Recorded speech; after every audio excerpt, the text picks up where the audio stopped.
Hello everyone and welcome back to another Getting Stuff Painted, my bi-weekly update, give or take, on the models I've been painting for the games we cover here on the channel. And we have once again a very eclectic mix of things to talk about today, from new games, old games, and stuff kind of in between. From left to right, we've got some Age of Sigmar / Warcry, we've got some Resident Evil the board game, we have a lot of Rumble Slam, a little bit of Battletech, and then right at the end there we have some Riot Quest. So a lot of weird stuff. No Batman, no Marvel, just some weird stuff to talk about today. As always, painted with contrast paint because that's what I use primarily. And I kind of ramble in these as well, if that isn't obvious already. So I do also want to mention at the top of this video, you may have started seeing in videos that go live around the time this will, I have accepted a channel sponsor, Noble Knight Games, who I actually ordered from back in October before they even approached me.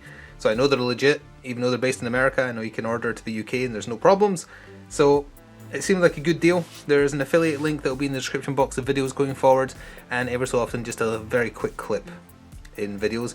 That said, they sent me a whole media pack, and although I can't fit it into normal videos, they have a fake ad where they're like on a farm growing board games, and I find it wonderful, and I can't fit it in anywhere else because it doesn't fit with the way I do the videos.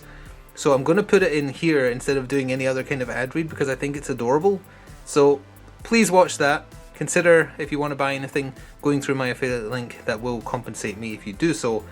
And yeah, just check out this ad and then we'll start from left to right and talk about these models. Here at Noble Knight Games, we've been carefully growing the world's largest selection of board games, role-playing games and dice, war games, miniatures and paints, card games, and more, going on 25 years now. Our rustic castle contains more game and hobby goodness than you can shake a stick at, complete with careful packaging and the finest customer service the land can provide. You can buy, sell, trade from anywhere in the world, just like nature intended. Noble Knight Games. Alright, I hope you enjoyed that. Zooming in a little bit, and to start with, we're going to talk about Age of Sigmar / Warcry in the form of a Knight of Shrouds and a Spirit Host for the Night Haunts group. I'm obviously using them for Warcry, but they're also usable in Age of Sigmar. If you're curious, by the way, Noble Knight Games is based out of Wisconsin, I think, in America, but they've got a huge store, and their big thing is they buy and sell like super rare stuff. Like, I was actually surprised at how much backlogged stuff they still had on record from Knight models, like the old stuff they used to do before they had any like comic book licenses. Just it was a nice little trip down history lane, I was going to say, memory lane there. Anyway, let's start talking about the Night Shrouds, although because I'm just painting him like I have done the other Night Haunt units, I don't have much to say other than I am sticking with what I talked about last time as kind of being my go-to methodology, using that new wash, which I think is called Quelia Green. I put it up on the screen last time, so if you need to know the exact spelling, it's there. But beyond that, I used Sigurd Burgundy for his scabbard / sheath, and Nazdrag Yellow with a little bit of Aphomatic on it to make it kind of look, I don't know, rusted a little bit, or at least Night Haunt coloured. Very cool miniature. I don't know why, I like this like thin, frail wraith ghost whatever holding this gigantic sword. Oh, for once it wasn't the dog who distracted me, it was a text message. That's interesting. But same colours as I've been talking about, just a very cool model, a leader miniature. The Night Haunts for Warcry have like 10 different leaders they can pick from. There's not that much difference between a lot of them, but this is the one whose model I like the best. And I do have a lot to say about the Spirit Host, so give me a second. Alright, sorry. So, the Spirit Host, very cool model, I love it. It's a bunch of ghosts flying out of a skeleton's eye, and it just looks so intimidating and great, and honestly it was super easy to paint. Aethermatic blue with that same wash, the Quelia, whatever it's called, that wash over the top, and a little bit of dry brushing with Oathwain Grey. A skeletal horde for the skeleton, and the base is what I've been talking about for the Night Haunt bases.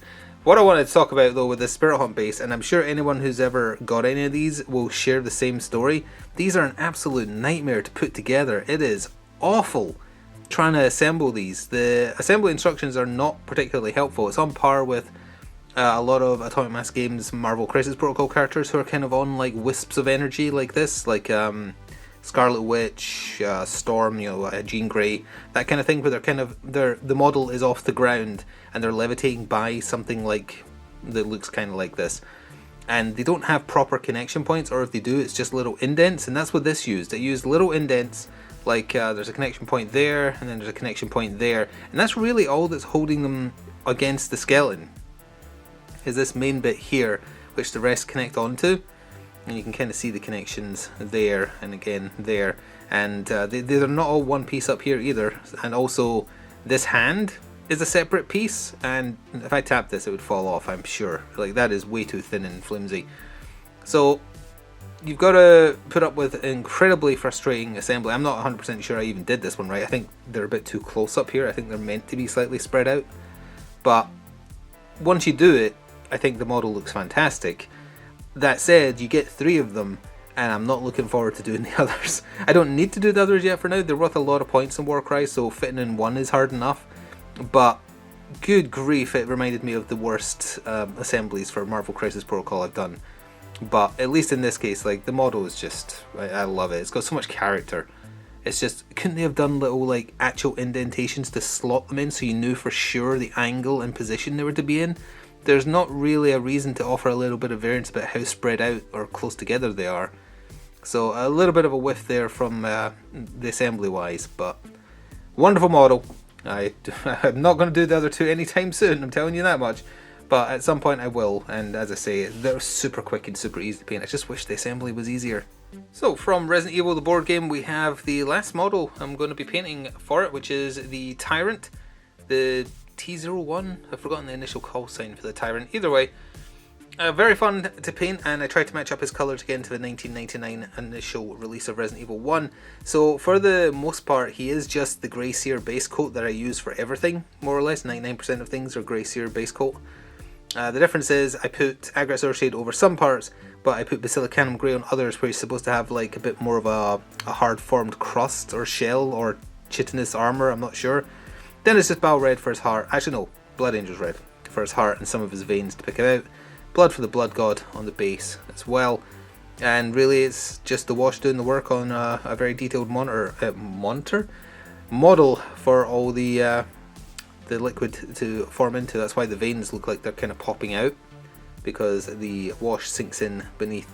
So very nice model. I would have preferred if he was in a more threatening pose, or either standing really tall and like lumbering forwards like he does in your first encounter with him, or like scratching his claws along the floor as he bursts into a sprint in the final confrontation.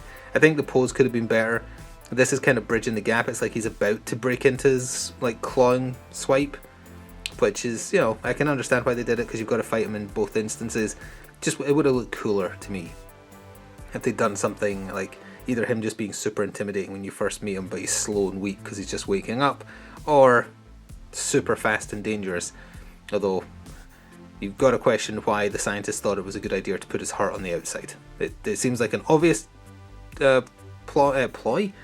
I'm all over the place with my words this morning. An obvious flaw, which is not a ploy. If it was a fake heart and he had a real one somewhere, that would be a ploy. That would be a clever idea. Nobody tell Umbrella that. They're not allowed to do that. That would be dangerous.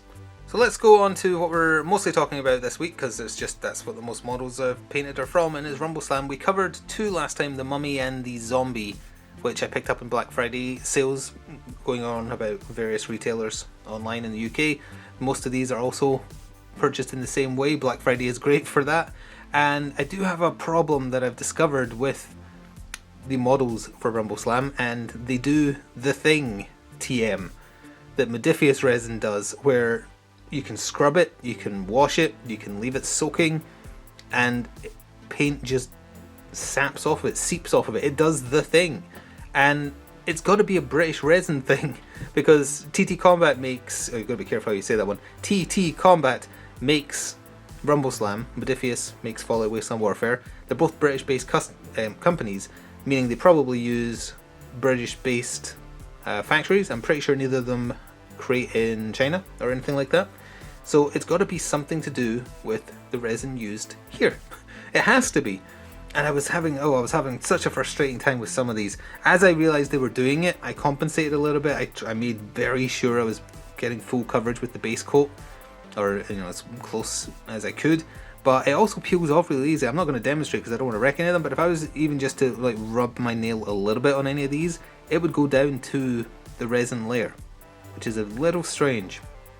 But anyway, to talk about the actual models, some of them are on, well, the ones last time and the werewolf are on circular bases, because I believe they used to all be on circular bases, and then they decided, since the board is in squares, it made more sense to put them on transparent square bases, which is why all the rest are.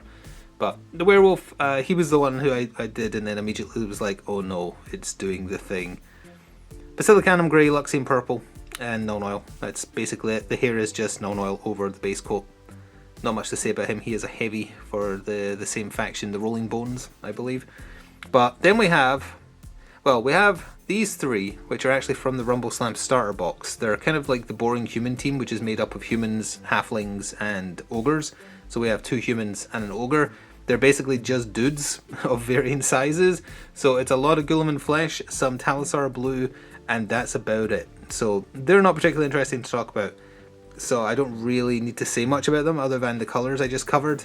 I believe I used Gazgar's sewer colour, whatever that contrast paint is called, the sewer name that I always forget.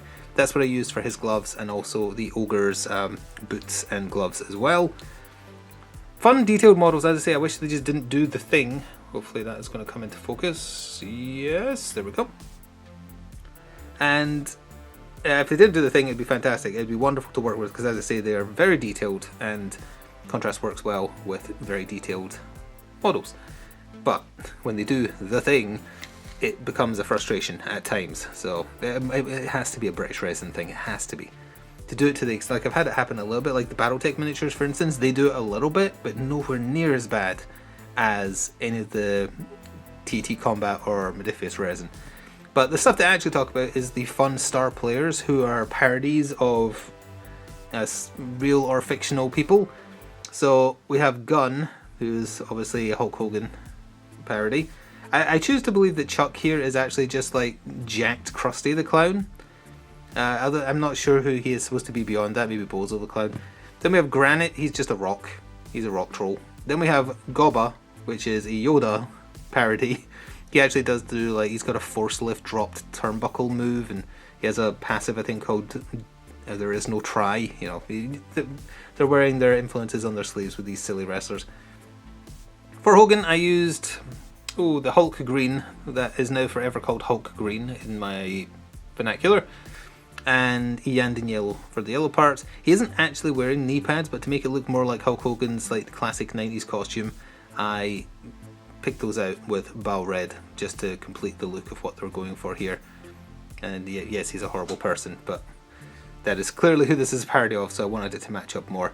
Chuck is very fun. I found him in a Black Friday sale, and I was very glad, because this ages ago I was considering getting into Rumble Slam, and I saw Chuck and I was like, that is creepy. It's a spooky clown with hands literally covered with blood up to his wrists, and he's just wearing like pants. I just thought it was so funny, so I was like, I want to make sure I get this because it's creepy and amusing. As far as colours, Guilliman Flesh, Bal Red again. That is Frostheart for his hair. I was tempted to make it crusty coloured green, but then I thought it'd be too much like the Joker, and it's clearly not meant to be the Joker, so I didn't want to go that route with it. But he came out a little bit overly reflective on the old skin tone. I'm not sure if I just didn't mix the Guilliman Flesh enough when I was painting him, but wrestlers are often like slicked up with baby oil or whatever, so it kind of works when you're doing Rumble Slam stuff. For Granite here, I used the other orange I was talking about, which is called Flame Dragoth something or other. It's the dwarves flame dragons, whatever those are called, the flame lizard things. That's what the contrast paint is called. I used that for his singlet and his armband, and Basilicanum Grey with the dry brush of Oathwind Grey to give it that kind of stone look. The official paint job for this has it kind of like speckled reds and blues to have that weird kind of like concrete look. I tried that a little bit, just by putting a bit on the paint and then kind of flipping the paintbrush back a little bit. Didn't land for me. I'm not 100% sure how to do that effect, and I can't even really pick any of it out now. Oh, actually, you can see a bit of red there, a bit of red, maybe a bit of blue, but it didn't look great until I did the dry brushing over the top. I actually think that sold the Granite look more than anything else. Fun wrestler. He's a total free agent. He can be, well, you can use anyone with anyone in Rumble Slam, but he is literally, you can still get your bonuses for using people only from the same casino, even if you use him, because he's a free agent. Like, he doesn't care. He'll work for whoever pays him. And then this is your little, this is going to be hard to get into focus, but this is your little Yoda parody that's actually a little goblin with telekinesis powers, or whatever else, and one of my dog's hairs, right? Nope, come on. Right, oh, it's actually stuck to the base, oh no, hang on. There we go. They get everywhere. It's like sand. I think that's in focus. Same green as I was talking about for Gun back there, with Wildwood for his robes and Skeletal Horde for the robe underneath, and then the Sewer colour for the belt and boots. Not much to see here, obviously. He's super tiny. He's also super cheap if you can find him. As I say, Black Friday sales, great for finding that kind of stuff. So you will actually see some kind of test game for Rumble Slam in the future fairly soon. I'm planning on kind of, because I know I cover a lot of games which don't have big fan bases and most might not even be heard of. So I'm planning kind of a series where the viewer gets to give a game a chance and kind of does the old up or down on it, that kind of thing. I don't know what it's called yet, I'm still brainstorming, but I think that's probably the form in which we'll see Rumble Slam on the channel first, as maybe kind of like a test of that. Doesn't necessarily mean if it gets the thumbs down from everybody it'll be gone forever. If I like it, it'll keep showing up, but not as much because I'll prioritise the things that get thumbs up. But that's still in the planning stage. So next, not much to say about them, but as a matter of note that they are done, one Atlas and one Archer from the Battletech Alpha Strike starter box. With the completion of these two in the Northwind Highlander colours, that is one half of that starter box finally completely done. Finally just focused on doing it rather than painting mechs up in my particular Mercenary Band's colours. So I got this done and done in the same colours as always. That's Frostheart for his like Braveheart colouring he's got in particular. That's just unique to how their Atlas looks. But nothing much else to say about the Atlas beyond it being a thing that is done. That means the other half of the box though is a clan star of 5 mechs. I forget offhand which ones are in there. I don't know the clan mechs as well as I do the Inner Sphere ones. But they're in a green colour as well that's very similar. I don't know why they did that. You'd have thought they would have put in something that looked a bit more drastically different, but it's like 2 shades of green are fighting each other in that starter box. I am going to paint them in the, I think it's Jade Falcon? I thought it was something to do with a snake. Either way, in whatever clan they are, the other half of the box, I think I know what green I'm going to use, because I want them to look at a glance different from how the Northwind Highlanders look, but still be kind of appropriate. So I've got a plan for that once I do eventually start it. Battletech has made its debut on the channel already, incidentally. If you haven't checked it out yet, give it a chance. Alpha Strike, it's the fast way to play Battletech. It's not the super long, way too complicated and difficult for me version of Battletech. And honestly, once I actually tried Alpha Strike, I thought working out what you need to roll to hit someone would be much more complicated than it actually was. Like once you actually start doing it, I know this sounds, people who play Infinity say the same thing to me and I don't believe them either, but it is simple once you start doing it, I promise.